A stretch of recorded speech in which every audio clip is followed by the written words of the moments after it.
I'm sure they'll notice my new tie. Come on, babe. We're guys. We don't compliment each other's attire. All right, I'll tell them about it. I love you. Bye. Oh. God dang it.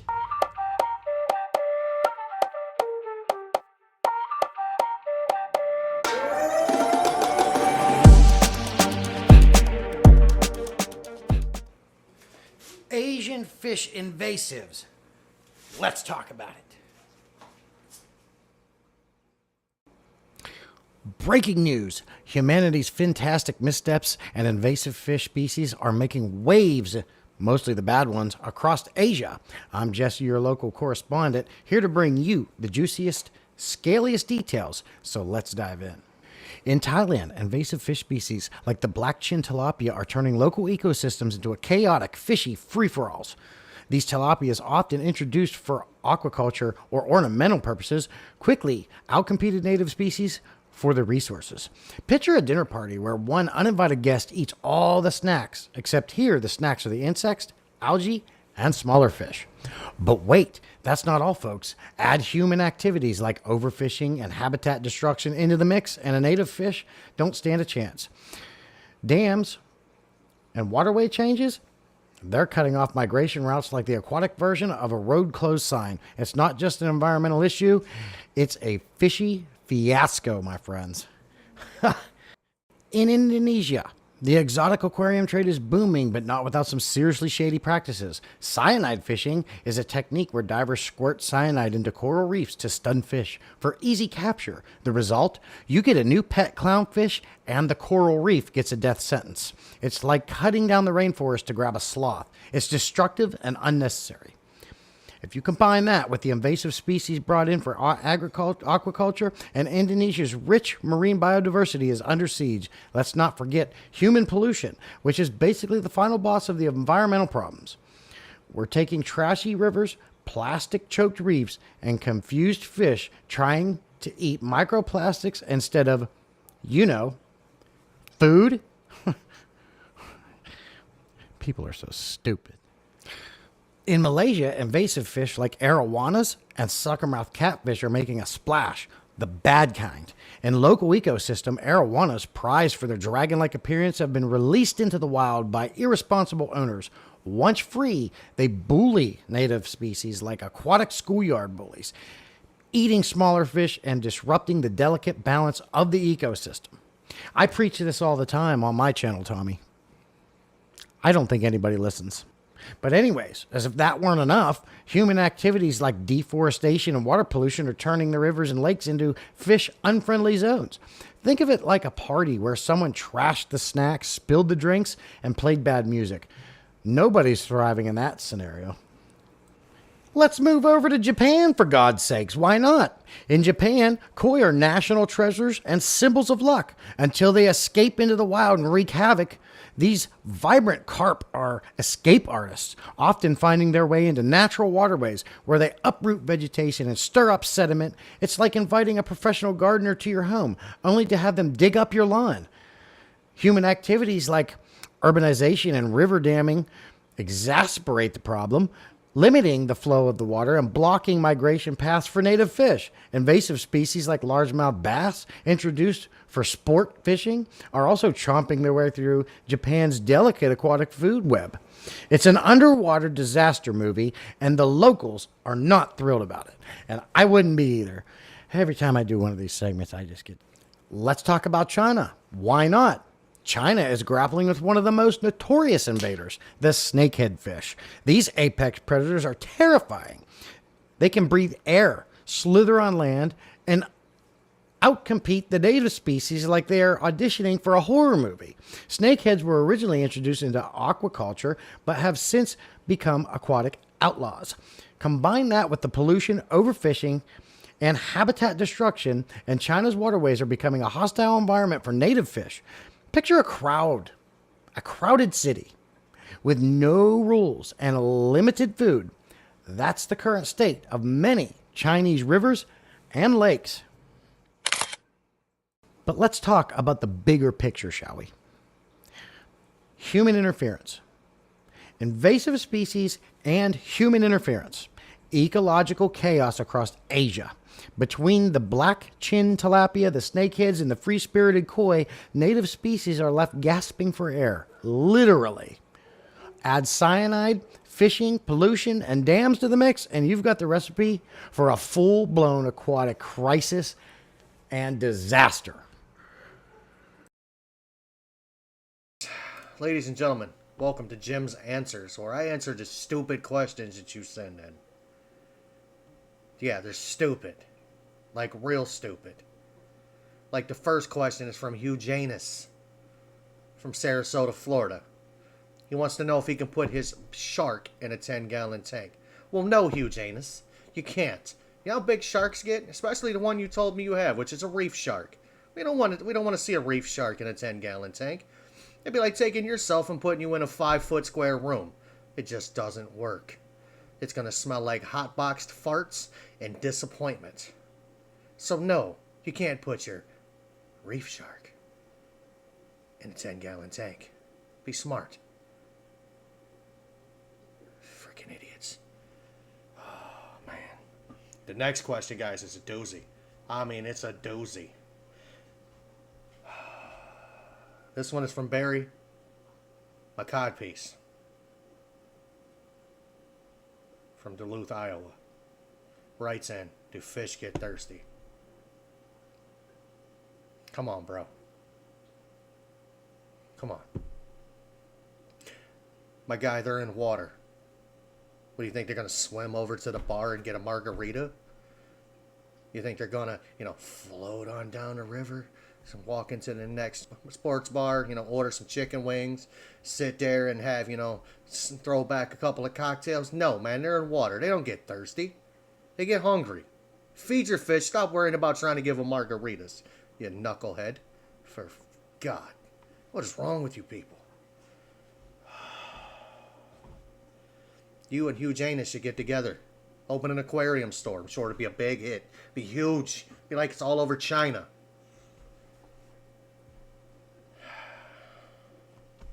However, this one came from a Karen from Ohio. We all know a Karen. She wants to know, why doesn't my goldfish bark like a dog? Why doesn't your goldfish bark like a dog? It's a fish. It doesn't walk. It swims. It doesn't have fur. It has scales. Does your husband bark? Do you got him on a leash? Does he swim around and bark? No, he doesn't, Karen. Stop being stupid. Asking if a fish can bark. Where do you guys come up with this stuff? Do you guys sit around at night and just, think of stupid ways to upset me? If so, you're doing a good job. Because you're upsetting me. My favorite one is this one, guys. I'm going to leave it at this. Oh, man. Stupid-dassel from Houston, Texas writes in, can I feed my Oscar fish pizza? He would love nothing more than to have a pizza party. Oh my God, would you give your baby bourbon? How about we give your baby bourbon and some Pop Rocks? See if we can make the same mistake you made the night you made the baby. Why would you feed your Oscar fish pizza? Come on, man. Be real with me. Seriously, pizza? There's all these high quality fish foods out there and you want to feed your Oscar fish pizza. Maybe we should put you in the tank and let the Oscar out because it clearly has more common sense than you. Guys, that does it for this evening. It is Answers with Jim. And if you got a stupid question you'd like for me to answer, please email it to us. Email will be at the bottom of the screen. And for the love of God, don't feed your fish pizza, you moron. It's like Jesse with no pants on. It goes hand in hand. I'm trying to get this guy a deal for some pants. It's just not happening.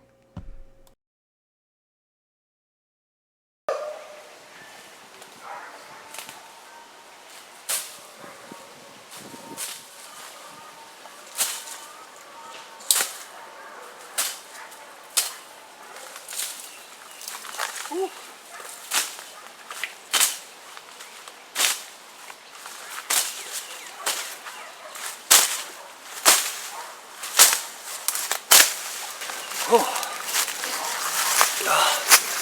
Well, welcome into this one, y'all.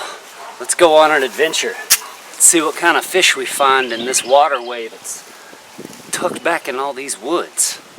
Come on. Well, howdy folks, here we are at some of the waterways here in north central Texas. We are going to take a look and see what kind of species we may have in here. I'm going to stick my net in, do a little bit of dip netting here. And if y'all are curious what kind of net I'm using, this is actually a Walmart net. This is the Fraybill. I like it because the front of it is flexible, and when you're pulling and dragging in, it won't hurt fish or rip off fins or hurt any tadpoles or anything like that. So check it out and see what we catch. Oh! Oh, wowza. Yeah, yeah. Oh, man, y'all. Wowza. Have a gander at this beauty. Some water in there.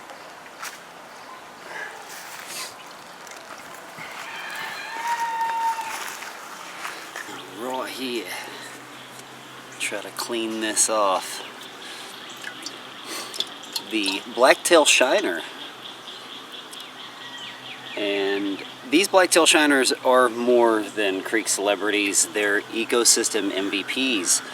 By regulating algae growth, they keep oxygen levels stable and provide clearer waters for other species. They're like the aquatic janitors of the creek, cleaning up as they go. And let's not forget their role in the food chain. Larger fish and predatory birds rely on blacktail shiners as an important food source. Without them, the ripple effect would impact the whole aquatic community. It's safe to say these little guys punch well above their weight class. Now, if you're someone who loves watching wildlife, blacktail shiners are practically nature's performers. Their darting movements and synchronized swimming create a mesmerizing underwater ballet. Males go all out with fiery red and orange accent. It's like a fashion show in the creek. And while they're entertaining to watch, there's a competitive side to these fish. Males establish and defend territories during breeding, sometimes engaging in playful chases and displays that are equal parts drama and charm. But all this brilliance comes with the stark reality. Habitat degradation from pollution, sedimentation, and altered water flow threatens blacktail shiner populations. Maintaining clean, free-flowing streams is crucial to their survival, and by extension, to the health of the entire ecosystem.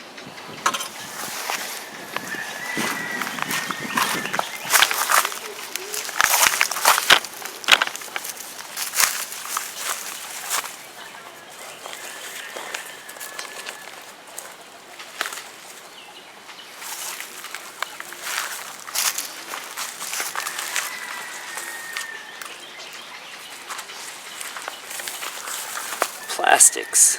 Are we serious? Plastic. Come on.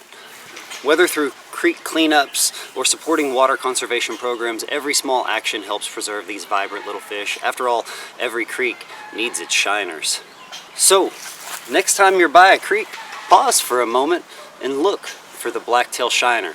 The silver guardians of flowing waters. Their beauty, energy, and ecological importance reminds us that big impact often comes in small packages.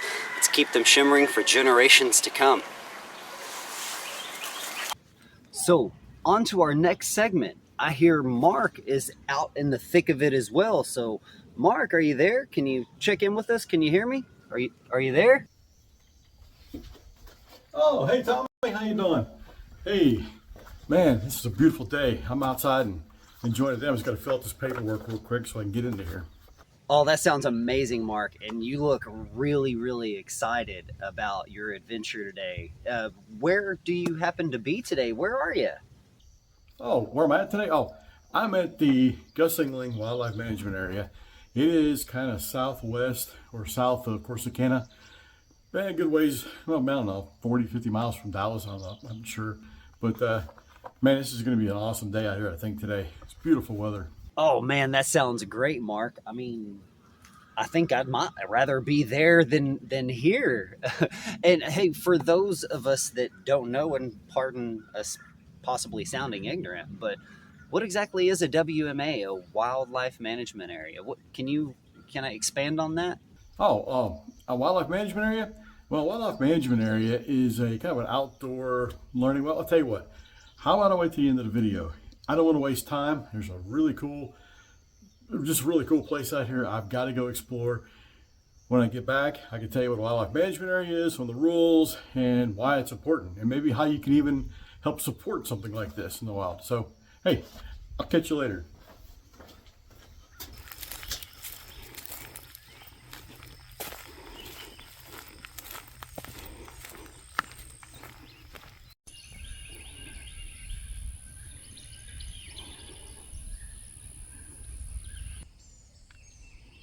Absolutely beautiful.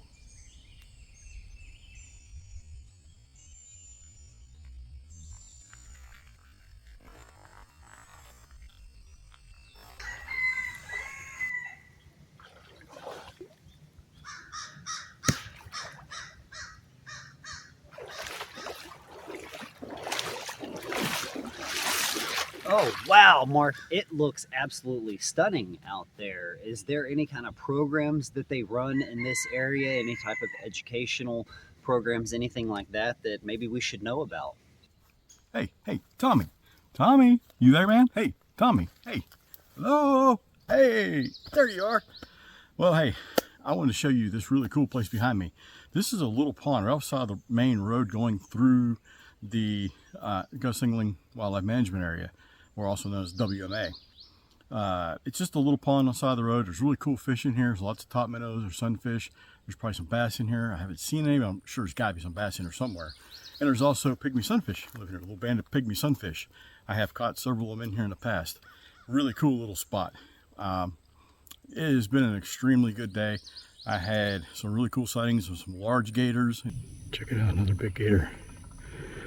That was probably 8-9 feet. Oh, that's the one that took off. I got it on the GoPro.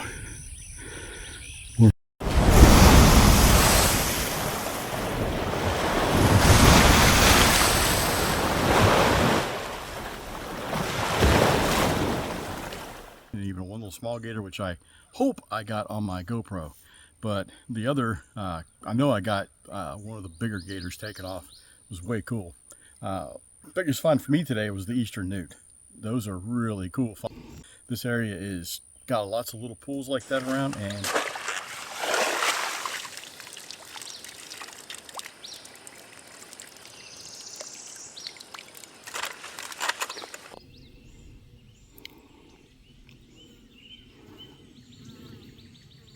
usually there's some newts in them, so it's kind of neat when you find those. It really does showcase the diversity of wildlife that is in this area, and they do a really wonderful job of managing it. And you were asking before what a wildlife management area is. A wildlife management area is an area that the state has acquired, and they manage it, and they do a lot of research, and they do a lot of studying, and they do a lot of teaching out at these things. Gosling is one of the really good examples of that. This area has lots of people working on a big project. It's been going on probably for 20 years called the Post Oak Savanna Restoration Project. They have done tons of studies and work out here. They've eliminated a lot of the encroaching forest that was coming into the savanna, the historic savanna that used to be here. So they've went through chainsaw things down, bulldozed it, which are normally tools for destruction of wildlife. And well, yeah, they did destroy some wildlife, but they restored back the way it used to be. And one of those tools they used was fire. They would burn the place through here periodically to help clear out some of the smaller trees that are growing up. The larger trees don't mind at all, and a lot of the plants actually need fire to go through the area to rejuvenate the soils and rejuvenate, sometimes even open up seed pods to reseed the area in some plants. So it is absolutely fabulous out here. They do a lot of other things too. They'll help students that are doing research projects. Could be college, could be grad students, it could even be some high school students, and you bring other students out here. It can even be other conservation or wildlife type societies. So things like the DFW Herpetological Society many years ago came out, give access that normal people wouldn't have been given, and we got to go through and inventory everything we found and report what we found as part of their Eastern Newt. How cool. Finding this little pond. I love newts. Such a cool animal. All right, let's let him go back into the water. Let him do his thing. Found as part of their study and their inventory of what reptiles and amphibians are out here. So I had a wonderful day out today. I hope you guys learned a lot of things. And if you would like to help out an area like this, one of the most important things you can do is just come out here. I got my way home. Man, what is that? I keep seeing that over there. What the heck? Oh man. Oh, that's kind of gross. Tommy, where you at, man? Tommy, you gotta be here somewhere. You lost your freaking finger again.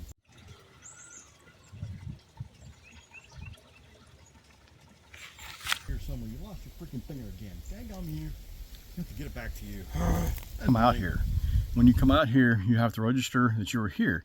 That shows people that want to look at numbers, you know, how many people visited that area. It helps them let them know that, hey, there's people that are actually using this resource. And if you, in Texas, it's like a $12 license to be able to use this, you know, like I did, recreationally, just come out and have fun. They also offer hunting programs, but that's a little different.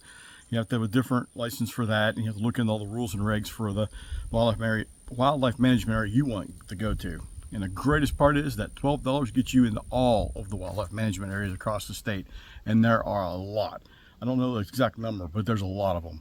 So it opens up a lot of public land to you that's not really accessible without that. So please go out, enjoy these areas, get your license for these, and let people know that, hey, these do matter to us. Without these areas, we wouldn't be able to explore. You just have parks in a city somewhere. It'd be about all you could actually get access to unless you had a lot of money and bought a lot of land. So that ends my day today. I hope you enjoyed it. Back to you, Tommy.